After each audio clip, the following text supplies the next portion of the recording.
Strength decides everything in the world of solo leveling, from the weakest E-rank hunters to the national level titans who can destroy armies alone. The gap is almost impossible to imagine, but here's the real question. Who are the top 10 strongest hunters in this universe? And trust me, Sung Jin Woo isn't the only surprise on this list. Now let's jump into today's video where we'll explore the top 10 strongest hunters in solo leveling, ranked from the weakest to the absolute strongest. Let's begin our countdown with Yuri Orlov, an S-rank hunter from Russia. Now, Yuri might not be the most famous character, and honestly, not much information is given about him in the manhwa, but one thing is crystal clear. He's insanely strong in his own right. This man single-handedly killed 2 high-ranking hunters from the Drosward Guild, which is no small feat. And on top of that, he cleared S-rank dungeons all by himself, multiple times. Now let's talk about his abilities. Yuri is a support type mage with a unique skill set. He can create barrier type magic to seal opponents. Imagine going up against an enemy and having your entire power locked away by his barrier. That's what makes Yuri so dangerous. Unfortunately, his feats beyond this are limited, which is why he starts off our list at number 10. But don't underestimate him. Clearing S-rank dungeons solo already puts him above most hunters in the world. At number 9, we have Leonard Nierman, an S-rank hunter from Germany and the guild master of the Richard Guild. Now, Leonard is one of those characters who left an unforgettable impression during the Monarch War arc. Remember the fight against Raikön? Leonard faced him one-on-one. Yes, he was about to die and would have been finished if Jinwoo didn't intervene. But still, think about the courage and power it takes to even stand against a monarch. When it comes to abilities, Leonard can generate a massive gauntlet similar to Thanos' Infinity Gauntlet and unleash devastating energy blast attacks. That alone makes him dangerous. But here's the real kicker, his sensing ability. Leonard is one of the very few hunters who could sense the presence of Jinwoo's shadows. Do you realize how terrifying that is? Even most S-rank hunters cannot perceive Jinwoo's shadows at all. That ability shows just how sharp and powerful Leonard truly is. Sure, he couldn't match Jinwoo or the Monarchs, but Leonard's skills, courage, and abilities make him a solid addition to our list at number 9. Coming in at number 8 is a character we never physically see in the manhwa, but his reputation is legendary. Jonas, the national level hunter of Brazil. Jonas is actually ranked among the top 6 strongest hunters in the world, which should immediately tell you how terrifying he must have been. The reason he was so powerful is because he was chosen as a ruler's vessel. What does that mean? Well, being a ruler's vessel granted him access to abilities like ruler's authority and spiritual body manipulation. With ruler's authority, he essentially gained telekinetic powers, the ability to control objects and even enemies with his will. And if mastered completely, this ability is said to have the potential to create something as catastrophic as a black hole. Sadly, Jonas never got to display the full extent of his power. He was captured by the Monarchs and killed far too soon, cutting short what could have been one of the greatest hunter legacies in the series. That tragic fate is why he ranks at number 8. Now at number 7, we have a hunter who initially fooled a lot of people with his appearance. Go Gun-hee, the chairman of the Korean Hunter Association. At first glance, he's just an old man in a suit, but don't let appearances deceive you. Go Gun-hee was once Korea's strongest hunter and one of the most respected leaders in the entire world. In his prime, he was known for his immense strength and speed, but more importantly, like Jonas, he too was a ruler's vessel, which gave him access to ruler's authority and spiritual body manifestation. The only reason we don't see the full extent of his monstrous power is because of his declining health. His body simply couldn't handle the overwhelming energy anymore. But even in his weakened state, the Monarchs recognized his strength, and that speaks volumes. Gun-hee represents the classic hidden power archetype,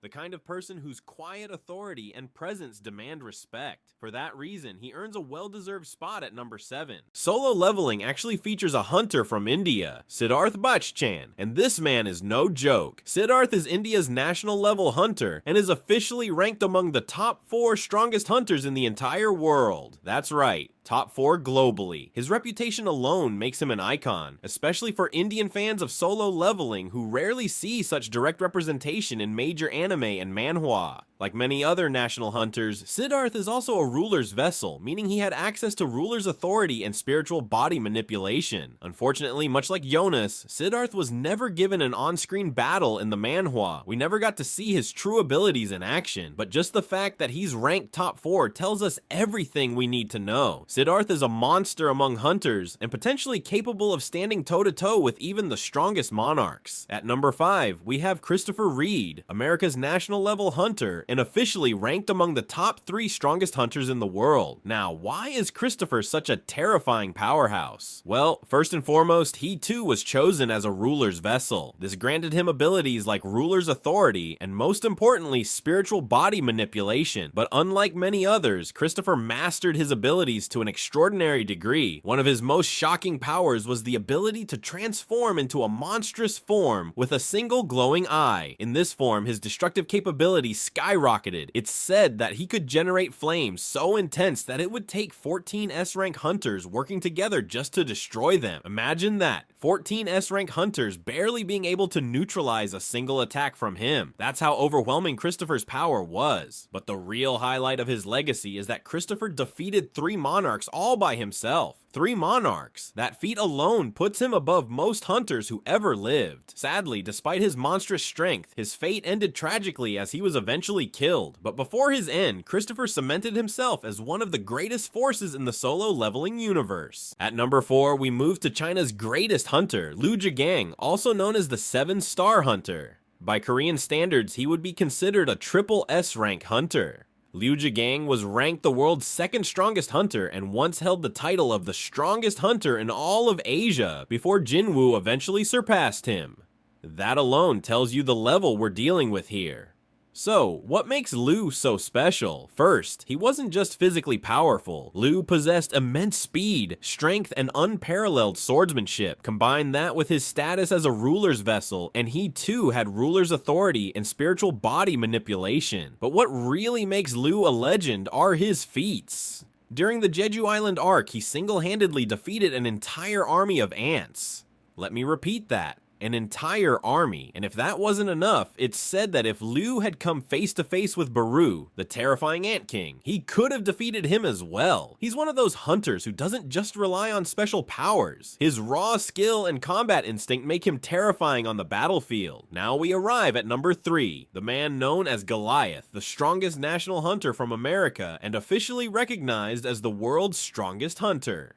Of course, we're talking about Thomas Andre. Thomas Andre is a giant, both in appearance and in reputation. Among national level hunters, he was feared as one of the absolute best. And like the others, he too was a ruler's vessel, which gave him immense strength, supernatural speed, and the power of spirit body manifestation. But here's the thing, unlike most hunters who never got the chance to showcase their full abilities, Thomas Andre's battles give us a clear look at just how insane his power really was. For example, he was able to go toe-to-toe with the Beast Monarch, one of the most fearsome monarchs in existence. And then there's his infamous fight with Sung Jin-woo. At first, Thomas thought he could overpower Jin-woo with his monstrous strength. But what happened instead? Jin-woo destroyed him completely, reducing the so-called world's strongest into nothing more than a defeated man. But here's the twist. Even after that crushing defeat, Thomas Andre survived. And later, he and Jin-woo developed a bond of mutual respect, almost like allies. That ability to withstand monarchs, to survive battles that would kill anyone else, and to earn the respect of Jinwoo himself. That's why Thomas Andre earns his place as number 3. At number 2, we have one of the most shocking characters in the series, Sung Il-hwan, the father of Sung Jin-woo. Now, Il-hwan's story is unique. Many years before the events of solo leveling, he became trapped inside an S-rank dungeon. Everyone thought he was dead, but the truth? He survived. Not only did he survive, but he gained an incredible level of power during his time there. When he finally returned, Il-hwan proved just how dangerous he had become. He easily killed Dong-su, an S-rank hunter, when his family was threatened. But that was just the beginning. Sung Il-hwan demonstrated the ability to stand against not one, but 2 monarchs at the same time. The Ice Monarch and the Beast Monarch. That feat alone is beyond comprehension. What makes Il-hwan even more fascinating is that he never had an official rank. Despite that, his sheer strength, resilience, and combat ability easily place him at National Hunter level, maybe even beyond. He became a symbol of mystery and overwhelming hidden strength. And of course, as Jinwoo's father, his legacy adds even more depth to the solo leveling story. That's why Sung Il-hwan earns the number 2 spot, a true wildcard whose strength shook even the Monarchs. Finally, at number 1, we arrive at the legend himself, Sung Jin-woo, the protagonist of solo leveling. Jin-woo's journey is the ultimate underdog story. He began as the world's weakest hunter, someone so fragile and powerless that people pitied him, but everything changed when he received the powers of the Shadow Monarch inside an S-rank dungeon. From there, his growth was unstoppable. The more battles he fought, the more his level increased, making him exponentially stronger. And with the powers of the Shadow Monarch, Jinwoo gained his most iconic ability, Shadow Extraction. This ability allowed him to take fallen enemies and turn them into his personal shadow soldiers. And here's the crazy part, there's no limit. He could raise thousands, even millions of soldiers if he wanted. Imagine having an army of S-rank monsters, generals, and even defeated monarchs under your command. That's the kind of terrifying power Jinwoo had at his fingertips. By the end of the story, Jinwoo wasn't just a hunter anymore. He was a god-level being. He could easily defeat monarchs, protect humanity, and reshape the battlefield in ways no one else could. Truly, Jinwoo was the peak of solo leveling, but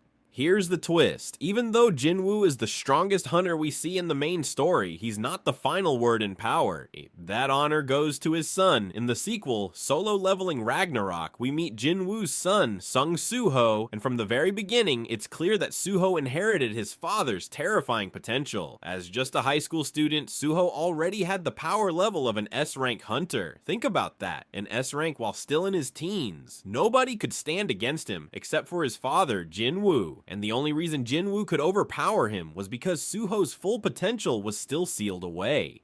Soo-ho didn't just inherit his father's Shadow Monarch powers, he also developed unique abilities of his own. For example, he can reshape his shadows into different forms, turning them into objects like buildings, weapons, or even vehicles. Jinwoo never had that ability. On top of that, Soo-ho also possesses skills like Iron Body Technique, Beast Position, and Giant Armor, giving him buffs, resistances, and immunities against all sorts of attacks, including poison and paralysis. In many ways, Soo-ho is an upgraded version of Jinwoo. While he hasn't yet surpassed his father officially, the potential is clear. One day, Soo-ho will rise above even the Shadow Monarch himself. And there you have it, the top 10 strongest hunters in solo leveling. From Yuri Orlov at number 10 all the way to Sung Jin-woo and his son Soo-ho, this list shows just how insane the power scaling gets in this universe. Now I want to hear from you. Who's your favorite hunter? Drop your thoughts in the comments below.